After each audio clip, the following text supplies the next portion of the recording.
కష్టాలు తీరాలన్నా, real estate రంగానికి సరికొత్త ఊపు రావాలన్నా మెట్రో ఫేజ్ 2 అత్యంత కీలకమంటున్నారు నిపుణులు.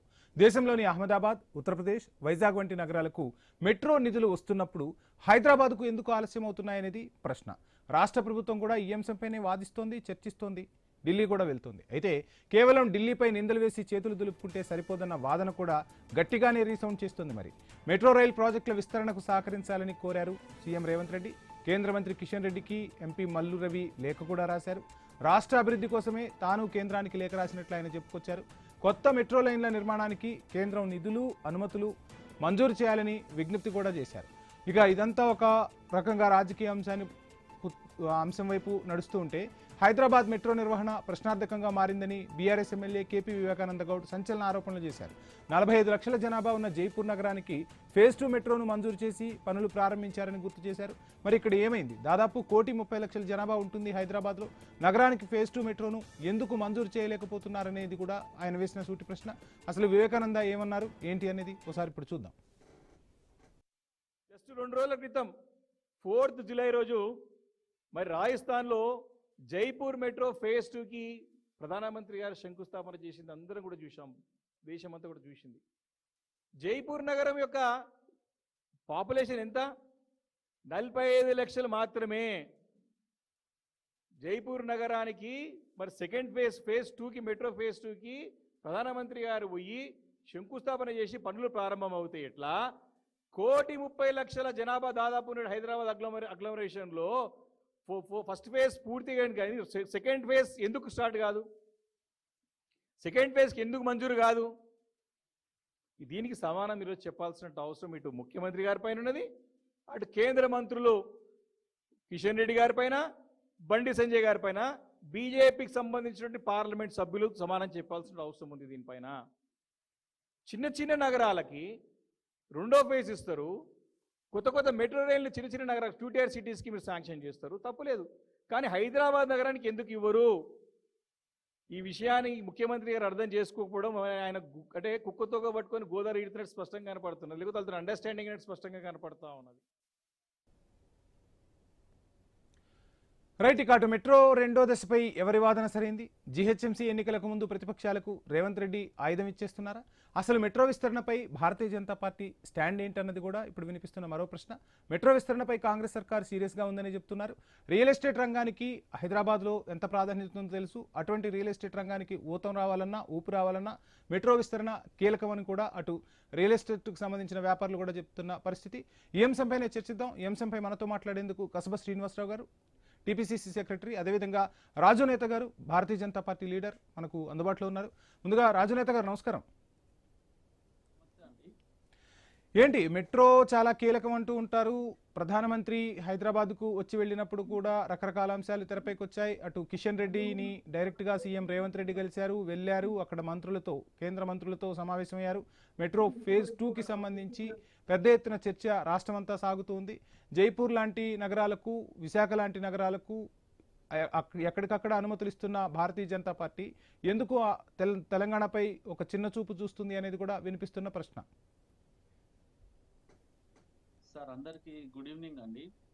ఈరోజు తెలంగాణ రాష్ట్రానికి కేంద్ర ప్రభుత్వం ఏం చేసింది అనేది చాలా సార్లు మేము చెప్పినాము. తెలంగాణ రాష్ట్రంలో ఉన్నటువంటి 4 కోట్ల ప్రజలకు అందరికి కూడా తెలుసు.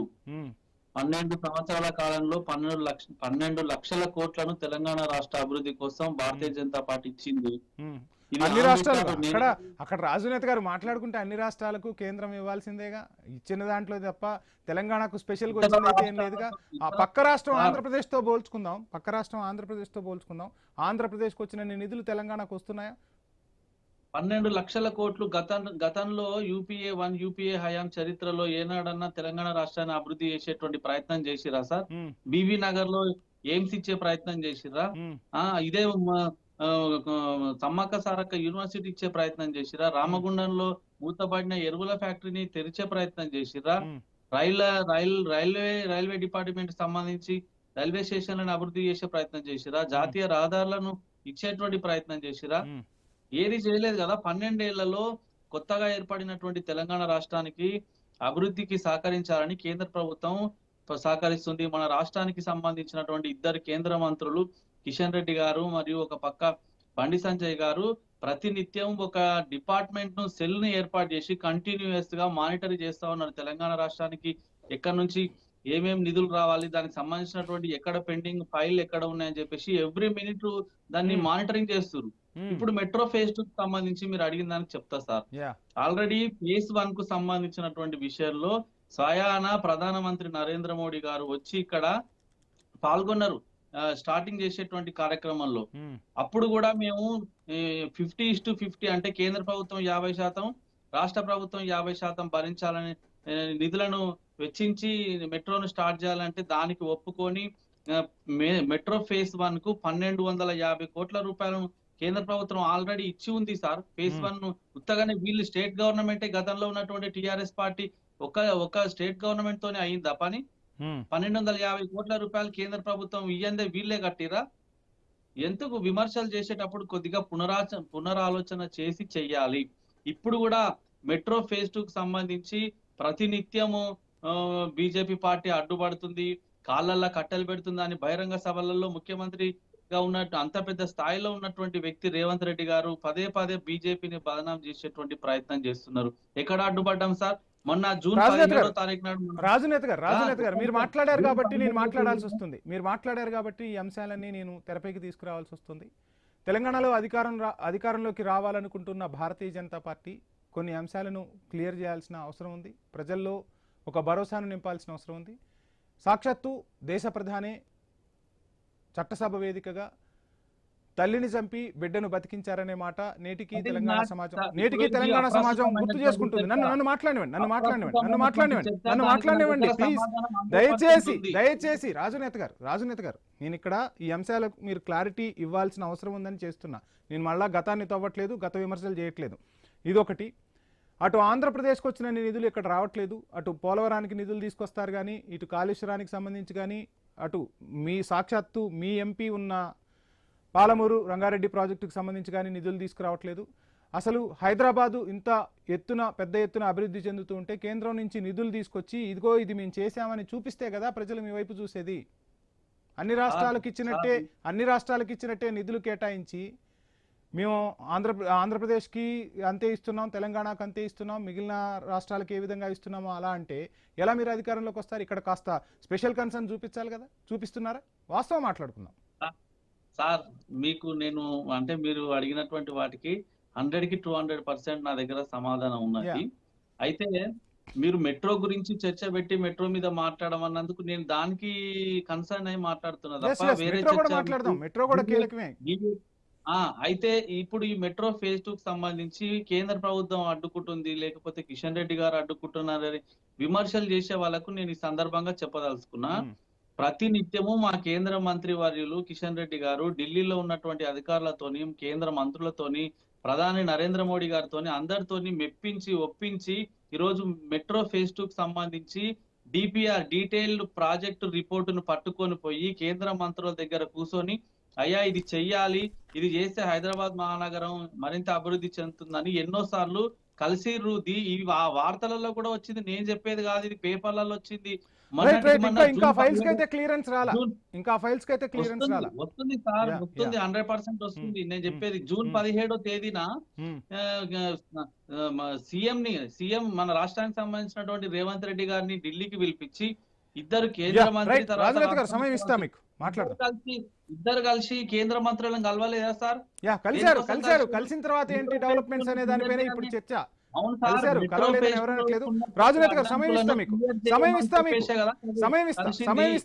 సమయం ఇస్తా. కస్బా శ్రీనివాస్ గారు నమస్కారం. మెట్రో అనేది హైదరాబాద్ కు చాలా కీలకం. రకరకాలుగా అంటే ఉద్యోగులు ఆఫీసులకు వచ్చి వెళ్లాలన్నా ఏ విధమైన పరిస్థితులు ఉంటాయో చూసాం. మొన్న ఒక చిన్న వర్షానికే మెట్రో ఒక రకంగా చెప్పాలంటే తిరుపతిని తలపించింది. మెట్రో స్టేషన్లు అంతలా కిక్కిరిసిపోయాయి. సో అటువంటి మెట్రోను డెవలప్ చేయాలని నగరవాసులు కోరుతున్నారు. 1,30,00,000కు పైగా జనాభా ఉంటున్న పరిస్థితి. రాజకీయ కారణాలు చూపిస్తూ ఉన్నారు. ప్రతి అంశానికి కూడా డెవలప్మెంట్ వచ్చేసరికి కూడా డెవలప్మెంట్ అనేసరికి ఏం చేయాలి అంటే రాజకీయ విమర్శలు పక్కకు పోయి ఒకళ్ళకొకళ్ళు సలహాలు సూచనలతో డెవలప్ చేసుకోవాల్సిన పరిస్థితి. కానీ ఎక్కడికక్కడ రాజకీయ విమర్శలే కనిపిస్తున్నాయి. మెట్రోకి సంబంధించి అనేక అంశాలు తెరపైకి వస్తున్నాయి. వీళ్ళేదో పెద్ద ఎత్తున అవినీతి చేయడం కోసం ఈ అంశాలు తెరపైకి తీసుకొస్తున్నారు తప్ప నిజమైన చిత్తశుద్ధి కాంగ్రెస్ ప్రభుత్వానికి లేదు అనే అంశం ఒకటైతే, రెండోది అసలు మెట్రోని నిర్వహించడమే ప్రశ్నార్థకంగా మారిపోయిందంటూ బీఆర్ఎస్ నుంచి కొద్దిసేపటి క్రితం వినిపించిన విమర్శ. ఎలా చూస్తున్నారు విమర్శలను, ఏం చెప్పదలుచుకున్నారు? నమస్తే అండి. మీకు మాతో పాటు ప్యానెల్లో ఉన్న రాజనేత గారికి అట్నే ఐటీ వీక్షకులందరికీ నమస్కారం. మెట్రో యొక్క నిర్వహణ ఎల్ఎన్టీ సంస్థ చేయలేకపోతుంది, ప్రజలకు ఇబ్బంది జరగొద్దు. విశ్వనగరంగా ఎదుగుతున్నటువంటి హైదరాబాదు విపరీతమైనటువంటి ట్రాఫిక్ తోటి ఇబ్బంది, ట్రాఫిక్ సమస్యతోటి ఇబ్బంది పడి పొల్యూషన్ పెరిగి మరొక ఢిల్లీగా తయారు కాకూడదనే ఉద్దేశంతో గౌరవ ముఖ్యమంత్రి రేవంత్ రెడ్డి గారు మెట్రోను వాళ్ళు మెయింటైన్ చేయలేకపోయినా వాళ్ళ నుంచి ప్రభుత్వం తీసుకొని నడపడానికి నిశ్చయం చేసుకొని ముందుకు పోయారు. దానికి సంబంధించింది క్లారిటీ రాలేదని కిషన్ రెడ్డి గారి మీద విమర్శించడం, వాళ్ళు వెళ్ళి కలవడం, తర్వాత జరిగినటువంటి పరిణామ క్రమాల గురించి అది అక్కడ పెండింగ్ ఉంది. అదేవిధంగా రెండో విడత విస్తరణ విషయంలో కూడా 2.5 సంవత్సరాలుగా అడుగుతున్నా కూడా దాని మీద పూర్తిగా క్లారిటీ రాలేదు. డిపిఆర్ లేదు, డిపిఆర్ కంటే ముందు ఇవ్వాల్సినటువంటి శాంక్షన్స్ ఇవ్వలేదు. డిపిఆర్ ఇవ్వడానికంటే ముందు కొన్ని ఇన్ ప్రిన్సిపల్ శాంక్షన్స్ ఇవ్వాల్సి వస్తుంది. వాటి విషయంలో పెండింగ్ ఉన్నదన్న దానికోసం కాలేదు. తర్వాత డిపిఆర్ సబ్మిట్ చేయమన్నారు. డిపిఆర్ కూడా సబ్మిట్ చేయలేదు, స్వయంగా తీసుకొని వెళ్ళారు, మాట్లాడారు. అయితే మన కిషన్ రెడ్డి గారిని కానివ్వండి, భారతీయ జనతా పార్టీని కానివ్వండి, అనడంలో ఉద్దేశం వాళ్ళని విమర్శించాలనేటువంటి ఉద్దేశం కాదు. మీరు ఇప్పుడు స్వయంగా మీరే చెప్తున్నారు, అక్కడ జైపూర్లో కానివ్వండి, అదేవిధంగా అనేకమైనటువంటి బీజేపీ పాలిత రాష్ట్రాల్లో వాళ్ళు ఏవైతే క్లియరెన్సెస్ త్వరగా ఇస్తున్నారో ఆ విధంగా తెలంగాణ రాష్ట్రాన్ని చూడడం లేదు. ఇంతెందుకు, మీరు అందరికి తెలిసిన విషయం, ఆంధ్రప్రదేశ్కి ఇచ్చినటువంటి వెసులుబాటు తెలంగాణకి ఇవ్వట్లేదు. మరి ఆంధ్రప్రదేశ్లో వాళ్ళు ఎక్కడికైనా అక్కడ పారసైట్స్ ఇంకొక పార్టీతో ఆధారపడాల్సి ఉండాల్సింది. కానీ ఇక్కడ వాళ్ళకి మీరు చెప్పారు స్పష్టంగా, వాళ్ళ భారతీయ జనతా పార్టీకి మీరు సజెషన్స్ కూడా ఇచ్చిండ్రు. వాళ్ళు ఇక్కడైనా చేస్తేనే కదా వాళ్ళకి రేపు భవిష్యత్తు ఉండేది. ఇవన్నీ మించి అధికారమే రావడమే పరమావధిగా కాకుండా మీకు ఆల్రెడీ 8 పార్లమెంటు సీట్లు ఇచ్చి తెలంగాణ ప్రజలు కాంగ్రెస్ పార్టీతో సమానంగా ఆశీర్వదించింది. మీకు చేయాల్సినటువంటి బాధ్యత ఉంది. ఇవన్నిటికి మించి బీజేపీ పాలిత రాష్ట్రాల్లో వచ్చేటువంటి రెవెన్యూ కంటే కూడా తెలంగాణ రాష్ట్రంలో వచ్చేటువంటి రెవెన్యూ కేంద్రానికి ఎక్కువ. సరైనటువంటి రెవెన్యూ ఈ రాష్ట్రం నుంచి వెళ్తుంది. కాబట్టి ఈ రాష్ట్రాన్ని అభివృద్ధి చేయాల్సినటువంటి పూర్తి బాధ్యత వారి ఉంది. మేము అధికారంలోకి వచ్చేంత వరకు ఏ అభివృద్ధి జరగొద్దు, మేము అధికారంలోకి వస్తేనే ఇక్కడ అభివృద్ధి జరుగుతుంది అది తెలపడం కోసం అన్ని పనులు కుంగలో చూస్తున్నారు. నాట్ ఓన్లీ ఇది, చాలా వెంటబడగా అసలు రేవంత్ రెడ్డి గారు పోరాటం చేసినంత పని చేస్తే మూసి దాంట్లో కూడా ఫస్ట్ దానికి క్లియరెన్స్ వచ్చింది. ప్రతి విషయంలో మానిటర్ చేస్తున్నారు, ఫాలో అప్ చేస్తున్నారు. ఢిల్లీకి 70 సార్లు పోయారు, 80 సార్లు పోయిందని ప్రతి ట్రిప్పును వీళ్ళు లెక్కలు వేసుకొని చెప్పినా కూడా వీరు ఖచ్చితంగా ఈ ఏదో రాష్ట్రం యొక్క ప్రజల అభివృద్ధి, రాష్ట్ర అభివృద్ధి ముఖ్యం, నేను ఎవరితోటైనా గొడవ పెట్టుకుంటా, ఎక్కడి వరకైనా పోతారన్న ఒకే ఒక స్థిర నిశ్చయంతో రేవంత్ రెడ్డి గారు పనిచేస్తున్నారు. పార్టీని, బీజేపీ పార్టీని విమర్శించాలని, విమర్శలకు ప్రతి విమర్శలకు కాదండి, కేంద్ర ప్రభుత్వం రాష్ట్ర ప్రభుత్వం కలిసి పనిచేస్తేనే రాష్ట్ర అభివృద్ధి జరుగుతుంది. అయితే ఇక్కడ నుంచి వచ్చే ప్రతి పనులు కేంద్ర ప్రభుత్వానికి పోతుంది. కేంద్ర ప్రభుత్వం నుంచి రావాల్సింది మనకు సరైన రీతిలో రావడం, పూర్తి అనుమతులు కూడా చాలా అంశాల్లో కేంద్ర ప్రభుత్వ పరిధిలో ఉంటాయి. కాబట్టి వారు అవన్నీ క్లియరెన్స్ ఇస్తే మీరు శ్రీనివాస్ గారు హైదరాబాద్ ట్రాఫిక్ మనం చూస్తున్నాం. ఎంత తీవ్రంగా హైదరాబాద్ ట్రాఫిక్ ఉంటుందో మనందరికీ తెలియని పరిస్థితి కాదు. ఓవైపు మెట్రోకి జనాలు కూడా అలవాటు పడిపోయారు, మెట్రోని వినియోగిస్తున్నారు. ప్రజా రవాణా అనేది చాలా కీలకమైంది హైదరాబాద్లో. కాస్త అంటే పెట్రోల్ డీజిల్కి సంబంధించి కానీ, సమయం తొందరగా చేరుకోవాలన్నా కానీ అన్ని రకాలుగా కూడా మెట్రో మనకు చాలా కీలకం. అండ్ జనాల యూటిలైజేషన్ కూడా ఎక్కువగా ఉంది. ఇటువంటి పరిస్థితుల్లో జనాలకు కావాల్సిన ఒక మెట్రోని తీసుకురావటంలో, మెట్రోని విస్తరించడంలో ఎందుకు ఇంత తాత్సర్యం జరుగుతుంది? ఈ 2.5-3 సంవత్సరాలుగా కాంగ్రెస్ పార్టీ అధికారంలోకి వచ్చినప్పటి నుంచి వాళ్ళు సెకండ్ టైం ఎక్స్టెన్షన్స్, ఆల్రెడీ అంతకుముందు ఉన్న ప్రపోజల్స్, కొత్త ఇవ్వాల్సిన ప్రపోజల్స్ అన్ని ఇచ్చిండ్రు, ముందుకు వెళ్తూనే ఉన్నారు. కావాలి అప్రాప్రియేట్ టైంలో కావాల్సిన అన్ని విషయాలు సమకూరుస్తున్నారు. బట్ కాకపోతే కొంత కేంద్రం సీతకన్ను వేసిన మాట మాత్రం వాస్తవం. వాళ్ళు పూర్తి స్థాయిలో దీన్ని ఏదో చేసి క్లియరెన్స్ చేయదలుచుకుంటే కేంద్రం ఎంతసేపట్లో చేయొచ్చు, ఇమీడియట్ గా చేస్తారు. ఇప్పుడు ఫండింగ్ కు, ఇండింగ్ అన్ని ఇంటర్నేషనల్ సోర్సెస్ అన్ని రెడీ ఉంటుంది. ఓన్లీ థింగ్ ఏంటంటే కేంద్ర ప్రభుత్వం ఇమీడియట్ గా ఇచ్చేస్తే ఇప్పుడు ఉన్నటువంటి ఎగ్జిస్టింగ్ గవర్నమెంట్ కు పేరు వస్తుంది, మాకేం ఉపయోగం, వచ్చిన తర్వాత మేము వచ్చేదాకా తార్చారం చేసేది ఎన్నికల ముందు ఇచ్చి మేము ఇచ్చినామని చెప్పి ఎన్నికలకు పోవాలని ఇది ఒక రాజకీయ కోణం ఉండి దీన్ని లేట్ చేస్తున్నారు. దీనివల్ల ముఖ్యమైన విషయం ఏంటంటే పెట్రోల్ డీజిల్ వాడకం తగ్గించడంలో ప్రధాన పాత్ర పోషించేటువంటి మెట్రోని ఇవ్వడం వల్ల దేశం యొక్క మనకి ఏదైతే ఫారిన్ ఎక్స్చేంజ్ మనం ఎక్కువ పెట్రోలియం ప్రొడక్ట్స్ కోసం కొంటున్నామో అదంతా సేవ్ అయ్యేటువంటి అవకాశం ఉంటుంది. ఇలాంటి వాటిని ఇమీడియట్ గా సుమోటోగా ఎంకరేజ్ చేయాలి, సుమోటోగా క్లియరెన్సెస్ ఇవ్వాలి, అప్రాప్రియేట్ గా కావాల్సినటువంటి అన్ని జాగ్రత్తలు తీసుకొని ఇమీడియట్ గా చేయాల్సినటువంటి ఆవశ్యకత ఉన్నది. కానీ చేయట్లేదు. కేంద్ర ప్రభుత్వం జాప్యం చేస్తుంది.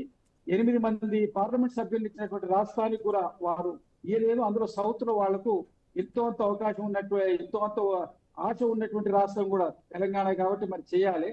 చేస్తే వాళ్ళకు మంచిది. కాంగ్రెస్ పార్టీకి 100% ఏదైనా 2 జాతీయ పార్టీల మధ్య పోటీ వస్తుందన్నటువంటి పరిస్థితి వస్తున్న నేపథ్యంలో వారు చేస్తే వారు కూడా పోటీలో ఉండే అవకాశం ఉంటుంది కదా. లేకపోతే మీకు ప్రాంతీయ పార్టీ బీఆర్ఎస్ పార్టీ మీ స్థానాన్ని కొట్టుకుపోద్ది. వాళ్ళు ఎవరు పోటీ పడ్డా 2వ స్థానం కోసమే. మొదటి స్థానం ఎప్పటికైనా కాంగ్రెస్ పార్టీకి ఉంటుంది. ఎందుకంటే ప్రజలు కాంగ్రెస్ ని ఆశీర్వదిస్తారు. కాకపోతే ఏంటంటే వారికి అవకాశం ఉన్నట్టుంది ప్రతి అంశంలోనూ ఇక్కడ శ్రీనివాస్ గారు సందర్భం వచ్చింది కాబట్టి చెప్తున్నా. రాజకీయ పార్టీలు రాజకీయం చేయాల్సిందే, రాజకీయంతోనే ముడిపడి ఉంటాయి అన్ని అంశాలు. కానీ రాష్ట్ర అభివృద్ధిలో ప్రతి అంశం కూడా క్రెడిట్ కోసం రాజకీయ పార్టీలు ఎక్కువగా పాకులాడుతున్నాయనేది ప్రజలు చర్చించుకుంటున్న పరిస్థితి స్పష్టంగా కనిపిస్తుంది. సో ఎందుకని అంటే పనులు చేస్తే ఆటోమేటిక్గా ప్రజల్లోకి ఆ పనులు వెళ్తాయి, ప్రజల్లో చర్చించుకుంటారు, ప్రజలకు తెలుసు ఎవరు ఏం పనులు చేశారు ఏంటి అనేది ఈ రోజుకి ప్రజలు స్పష్టంగా చెప్పగలుగుతారు. కానీ ఎందుకు ఈ క్రెడిట్ కోసం ఇంత పాకులాడుతున్నాయి రాజకీయ పార్టీలు? నేను యాజ్ ఎ కామన్ మ్యాన్ మాట్లాడుతున్నా. Don't think otherwise. నేను as a not a party person I'm talking as a common person నేను చెప్తున్నా. దీనికి కారణం మీ మీడియా.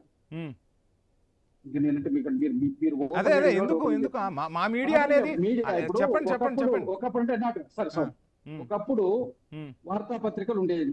దాంట్లో వార్త వస్తేనే ఒక పెద్ద ఇంపార్టెంట్.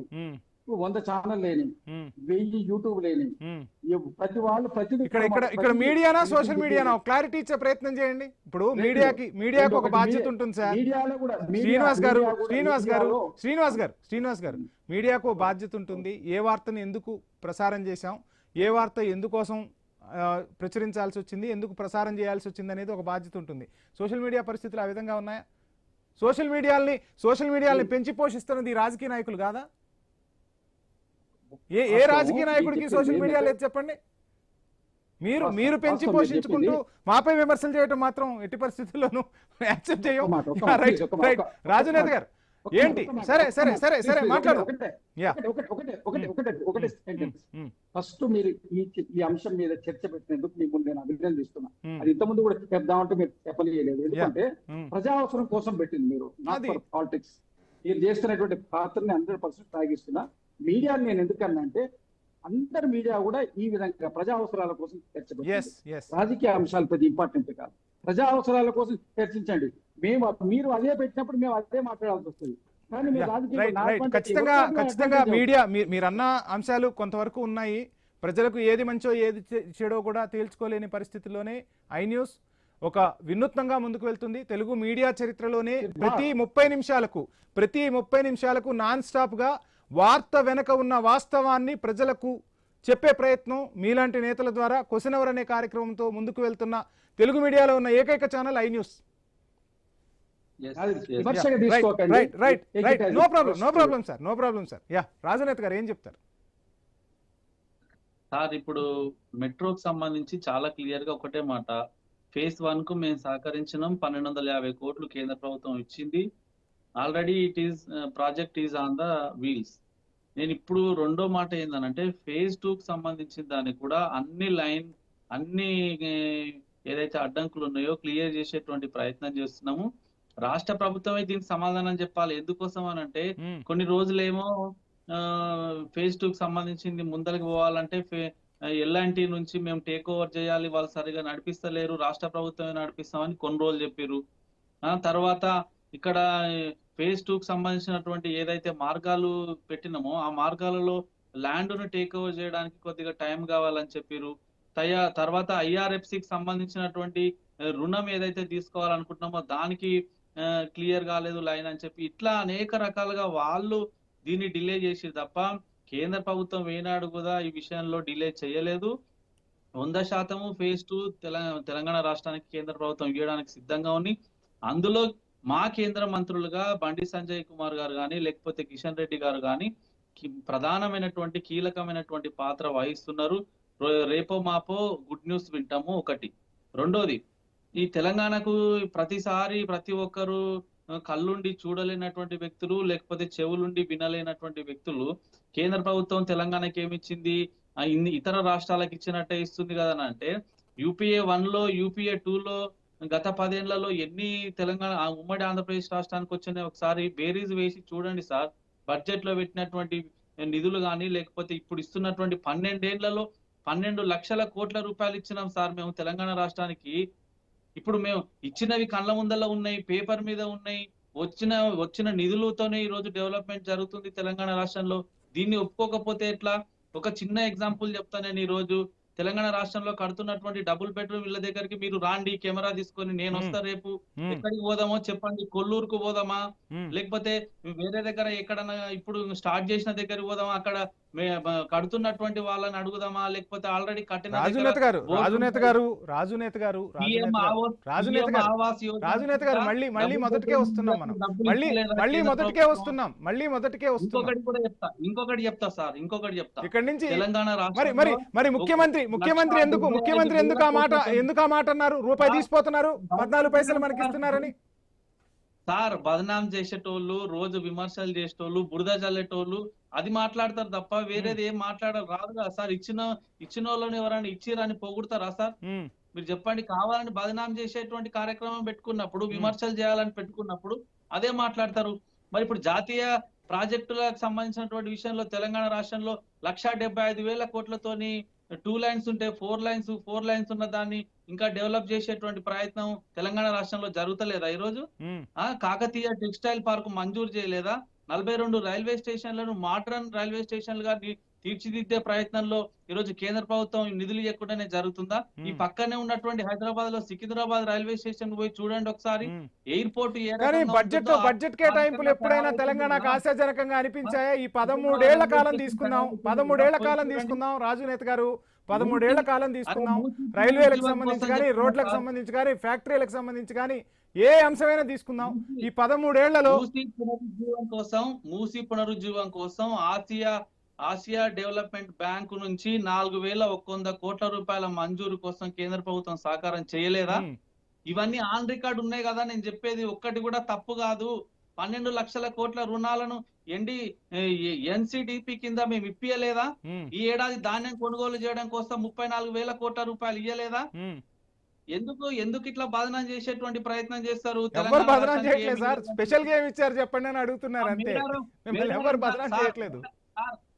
సార్, మేడారం జాతరకు అక్కడ టెంపుల్ డెవలప్మెంట్ కోసం 3 కోట్లు ఒక చిన్న సబ్మిషన్ శ్రీనివాస్ గారి నుంచి, ఒక చిన్న సబ్మిషన్. శ్రీనివాస్ గారు ఏంటి? రక్షణ కోసం తెలంగాణ రాష్ట్రంలో వరద బాధితుల రక్షణ కోసం 416 కోట్లు ఇయ్యలేదా? ఒక్క నిమిషం సరే వాళ్ళు ఏదో కావాలని అడుగుతున్నారు కాంగ్రెస్ వాళ్ళు. రామప్ప సోమశిల ఒక్క నిమిషం శ్రీనివాస్ గారు, ప్లీజ్ శ్రీనివాస్ గారు చిన్న సబ్మిషన్. రాజునేత గారు టైం అయిపోయింది. ఒక్క చిన్న సబ్మిషన్, ప్లీజ్ కోఆపరేట్. రాజునేత గారు ప్లీజ్ కోఆపరేట్. రాజునేత గారు ప్లీజ్ కోఆపరేట్. సార్ టైం అయిపోతుంది, ప్లీజ్ కోఆపరేట్. యా శ్రీనివాస్ గారు ఒక్క నిమిషం. ఏంటంటే ఇల్లు కానివ్వండి, మన ఫుడ్ సెక్యూరిటీ యాక్ట్ ప్రకారం బియ్యం కానివ్వండి, ఇవన్నీ కూడా అన్ని ప్రభుత్వాలు ఇచ్చినాయి. ఇందిరాగాంధీ సమయం నుంచి రోటీ కపడా और మకాన్ పెట్టి కేంద్రం నుంచి మీకు ఆ రోజు నుంచి 75-76 నుంచి కూడా ఇండ్లకి ఇస్తున్నారు. ఇవాళ కొత్తగా ఏమి ఇస్తలేరు. ఇది జనరల్ గా వచ్చేటువంటి ప్రొసీజర్ ప్రకారం రేషియో అప్పటికి ఇప్పటికి పెరిగింది. 2 రూపాయల కిలో బియ్యం ఎన్టీ రామారావు గారు పథకం పెట్టినప్పుడు కూడా కేంద్రం నుంచి రావాల్సిన మా ఫోటో పెట్టమని ఎక్కడ అడగలేదు మేము. ప్రచారానికి ప్రాధాన్యత. శ్రీనివాస్ గారికి రాజునేత గారికి thank you so much. So మొత్తంగా మెట్రో ఫైట్ అయితే పెద్ద ఎత్తున జరుగుతుంది. 2వ దశ మెట్రో కోసం భాగ్యనగర వాసులు ఎదురు చూస్తూ ఉన్నారు. సో రాజకీయాలు పక్కన పెట్టి మెట్రో దశ ఫేజ్ 2 పై పూర్తిగా రాజకీయ నాయకులు కానీ, పాలకులు కానీ దృష్టి సారించాల్సిన అవసరం ఉంది. ప్రజల ఇక్కట్లను తీర్చాల్సిన అవసరం ఉంది. పొదుపు మంత్రం పాటించాలని చెబుతున్న ప్రధాని పెట్రోల్ డీజిల్కు సంబంధించి మెట్రో ఫేజ్ 2 విస్తరణ జరిగితే హైదరాబాద్లో చాలా వరకు ట్రాఫిక్ తగ్గుతుంది. పెట్రోల్ డీజిల్కి సంబంధించి కూడా గణనీయమైన వ్యత్యాసాలు వస్తాయనేది నగరవాసులు చెప్తున్నమాట. ఆ దిశగా చర్యలు తీసుకోవాలి ప్రభుత్వాలను కూడా ప్రజలు కోరుతున్నారు. ఈ అంశంపై ప్రభుత్వాలు చిత్తశుద్ధితో ముందుకడుగేయాలని ఐ న్యూస్ కూడా విజ్ఞప్తి చేస్తోంది. ఇది వాల్టి క్వశ్చన్ అవర్. Stay tune.